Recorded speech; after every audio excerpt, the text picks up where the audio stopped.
Hello there, I'm Sandy Allnock. Welcome to my YouTube channel. I am an artist, and yes, I have too many yellow shirts. Just know that anytime I'm wearing a yellow shirt, I'm wearing something that my mom gave me.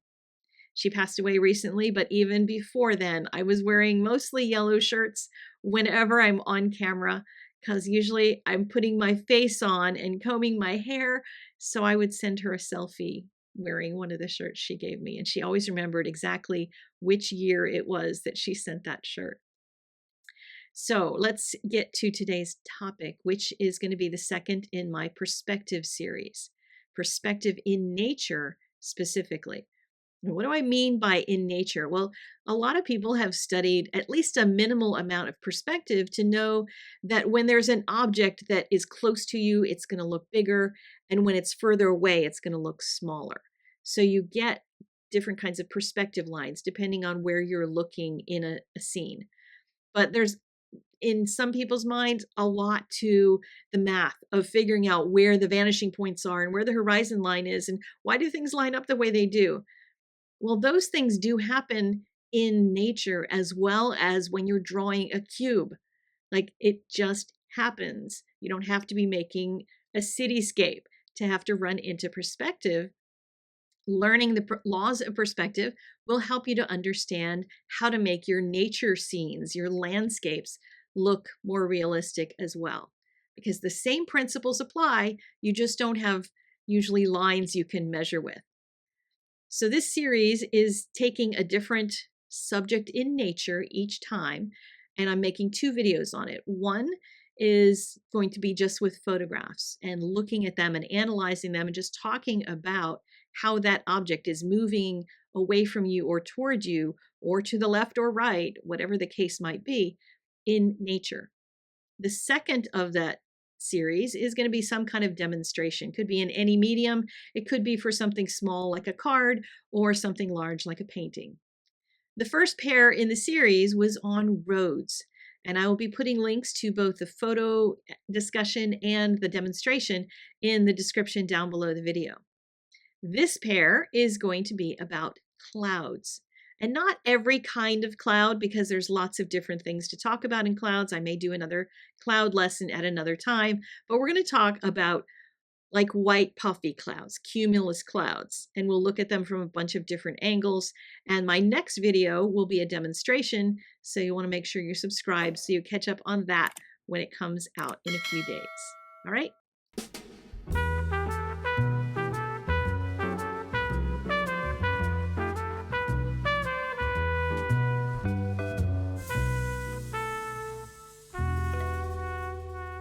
All right, throughout this lesson, watch for the bouncing arrow because I'm going to be pointing to some things. Now, this is an average view that we get every day of a cloud, either at your house or happens to be a barn, but it's got some clouds behind it that are all at a very close level. They're not very far away. They're just nice big puffy clouds, and there isn't a whole lot in terms of perspective going on here. But let's look at, for instance, some clouds that are a little further away. If you were to look out a window of an airplane, you'd get a much broader view of what clouds look like.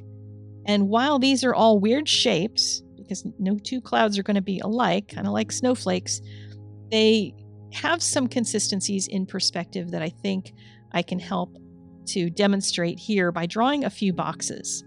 And yes, I know boxes are not cloud shaped, but here we go. So let's take this one little cloud down here, and we'll put a box around the cloud as though the cloud is stuck into a box of some kind. Just imagine it floating in there. And then another cloud that's a little further away will be a little bit smaller. Now, it might be taller, it might be, smaller side to side, all different kinds of ways that these clouds can change shape and size throughout. But on average, as they get further and further away, clouds are going to get smaller. It's a real basic principle with anything in perspective. When it's closer to you, it's going to be larger, and when it's really far away, it's going to be smaller. And this view is just one example of that. So here, if we start putting in a few more boxes for a few more clouds, we can also see that some are in front of each other and some are behind. And, that this one is behind this one and this one. And all of those kinds of things, even though you don't need to think about drawing boxes around all the clouds in your scene, it might be helpful to think of them that way in order to determine the perspective. In this particular photo, we're just looking straight up at a cloud. We're seeing the bottom side of it because the bottom side is shaded. When you're talking about light's coming from the sky, from the sun. So this is obviously going to be the top side. We're just getting a little tiny edge of it, but the rest of this is the bottom. So what would that look like? It would be like we have this big, bottom of the box. We're looking up at it, and the sides of it might look, I don't know, something like that. But picture looking up at a tall building, depending on how tall that cloud is. But here in this particular view, we don't see that. All we see is the bottom side of the cloud and a little edge of the light hitting the top of it. So let's look at something that's a little more normal when you're trying to look at a full landscape and you've got some things going on. There's buildings in here. There's perspective because of these buildings, and you can trace, to try to find the horizon line and the vanishing points, etc. here if you want. The clouds may or may not follow what's going on here on the land. Just know that it's just not going to be automatic that the perspective lines, if there are some, are going to follow along. And I'll show you what I mean later on. But in this particular instance, I want you to think about each of these as potentially a box. And they would have a bottom to the box. This is the shadow side. So this is the bottom of that cloud. And then we've got a front side. And this front side is where the light is mostly hitting. Now you could break this into a subcloud over here, that kind of thing, because there's a little more shadow in this, which is creating this cloud in front of this. Even though it's one big cloud, it's a cloud with different sections. That's what I mean. They're not box shapes. But then, let's try another one. This one is going to be a little smaller. This whole cloud is smaller than this one. It might be because the cloud is physically smaller, but it's more likely in this particular case that it's smaller because it's further away. And I drew kind of a crazy box around that one. So I decided to give up on doing much of that. I was drawing these with my mouse, which is not an easy thing to do. These clouds up in here, we're seeing more of the bottom of them. The closer a cloud gets to you, you're just seeing the bottom edge. So there's really not much to see up there. And then we've got, a little cloud back in here, which is further away than this cloud. So it's got a smaller bottom to it. It's thinner. It just doesn't have as much depth to the shadow. And then out here, we've got one that the bottom of it is even smaller. It just keeps getting skinnier as it gets further away. Not only does the shape get smaller, but a lot of them are going to become like a little strip of something, very horizontal types of shapes. And you'll see that as you look out at clouds. Here's another example, and it's got, lots and lots of little clouds in here. I'll kind of draw out a few boxes for you here. This one, this big group of clouds has a dark shadow on the bottom. The light is hitting this side, and it's hitting, it's hitting all of the top and kind of to the right sides. That's where the light is coming from. And notice that clouds will also cast their own shadows on the land. This whole hillside here is in shadow. This is a cloud shadow on the land. So those are always kind of fun to find in a landscape. But, this guy might have some depth to him. Now, this cloud could be really tall, but have a smaller footprint at the bottom. It really depends on the cloud. Every cloud's going to be different. And then there's other clouds that are going to be behind it and then behind it. They're just going to keep going until you get to all of these small ones. There's a cloud here and another one behind it and another one behind it. But see how they're getting smaller because you're only seeing the bottoms. You're not seeing the full tops of them. And then sometimes they literally are getting to be small strips.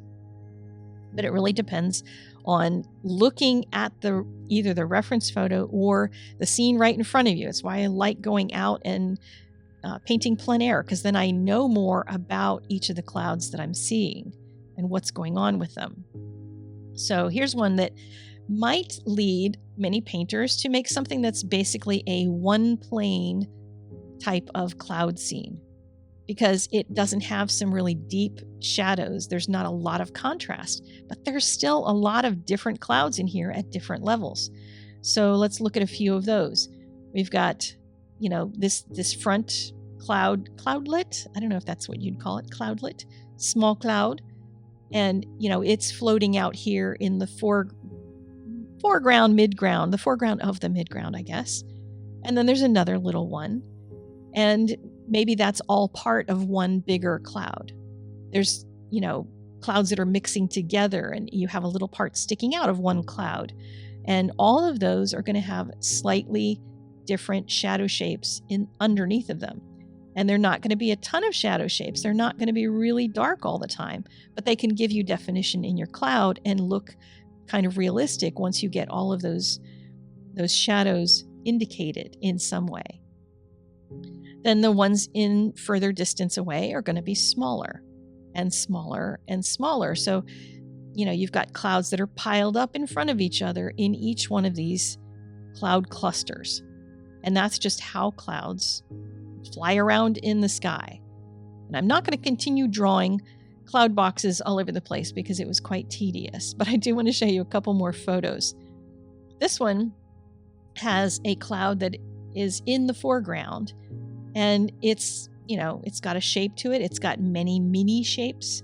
So this one is a mini shape that has a bit of shadow at the bottom, and then the bigger shape has a longer shadow.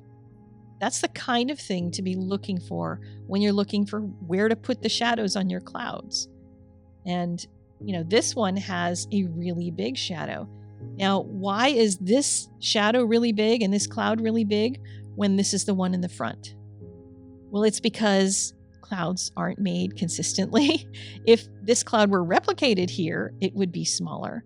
But this is a completely different cloud and it's much bigger. So just because I've said that clouds get smaller and smaller in the distance doesn't mean it applies in absolutely every situation. But notice that the details in the front cloud are going to be of a different scale than ones when you get into things in the further distance. So you're going to get maybe some more smaller shapes as you get into clouds that are going further and further back. And these do start to gain more of a horizontal feel to them as you get further and further away. These are very poofy, but they're more horizontal and they are smaller as they go further and further behind. They're clearly not all on one plane, all in a stack on top of each other, like I often see people painting them. So then we have this one. It has some interesting things that I would like to paint this plein air because I want to know what's going on. I can see that the light is hitting this side of the cloud and this side of each one of these clouds. So I know the light is up here over our left shoulder. But what's going on with this cloud? What is this? It's gray. And parts of the gray are darker than the blue sky, like this one and this one, but some of it is lighter than the blue sky. And I'm always looking for those comparisons. But why is this all dark? It's because this cloud probably goes really high up above where we can see. It continues on, and this is the bottom of that shape. And it's casting a shadow on this. This is not getting hit by any light. There's just a little tiny bit in there. I'm not sure what that is. But I would love to be standing here on the ground and look up at that cloud and get a full picture of what is going on there to understand it. But as a photograph, I can still assess it and paint those values so that I get those same kinds of contrasts and create a painting that looks like this. But there's also things here that can help with perspective. We can add all the little clouds in front of a big cloud. Just because you have a big poofy cloud doesn't mean there's not going to be little bits of small clouds floating in front of it. And there's great value differences here. This one goes from a darker value into a lighter value and crosses over the edge of that cloud. And a lot of times, the most realistic thing you can do is all of this layering. So let's look at this picture. It's got something kind of weird going on. It's got a bank of clouds here in the middle that are the midground. And then we've got some clouds further on back and then further back. So we've got that dimension going on because we have perspective. Bigger shapes in the front, mid shapes, and then distance. But we've also got something else strange going on here, which is that all these clouds, the way the formation is, they are all joined. And I personally find that to be a little odd looking, so I would probably break those up. You have the right to do that as an artist. That's how I would approach it. You can approach it any way you want. But I also wanted to mention something else perspective-wise that might help you make sense, especially when you're talking about a photo reference. What's going on here and here? We've got a dark gray mass over here that's almost the same color, or the same value, should I say, as the blue sky.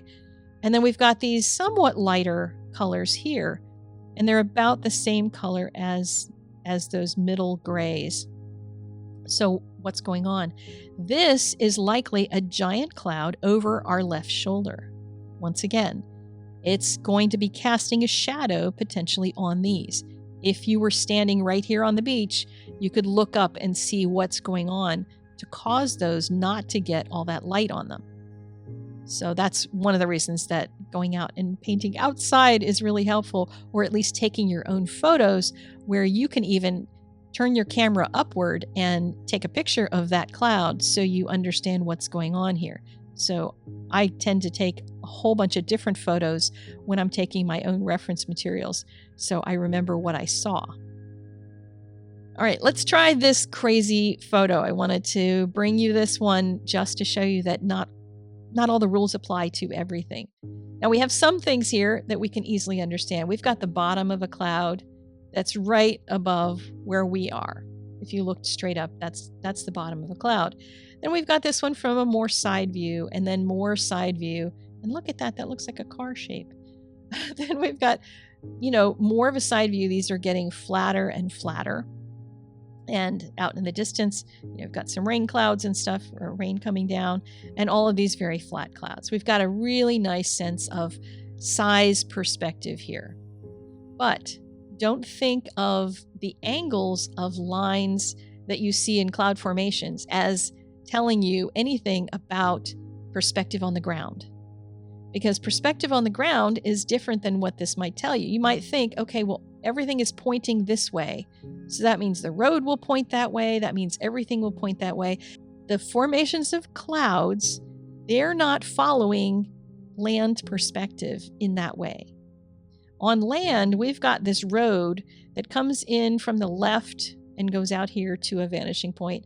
And then the right-hand side comes out here. So we've got 1 point perspective going on the land. But the clouds are ignoring that entirely because they are blown by the wind. They are not bound by the laws of perspective that follow on Earth.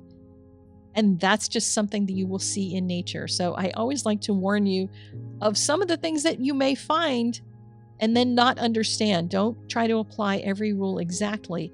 What I'm trying to get you to recognize is the size and scale of your clouds can really help to give you a sense of distance. So look for the size and scale when you're looking at the clouds in front of you or the clouds in your photo, and try to replicate those, which we will be doing in our next video. My next video is going to be the demonstration of creating some clouds in a piece of artwork. So if you'd like to be notified of that, make sure you're subscribed and you hit that all button when you hit the bell, because then YouTube will give you everything rather than just what it thinks that you would like to see. Please do make sure you give this a thumbs up if it was helpful, and I will see you in the demonstration. If you're watching this way into the future, check the link down below for the second video in this pairing. And I will also have a playlist for all the perspective videos in this series. Thank you so much. I'll see you next time. Go create something every day. Bye-bye.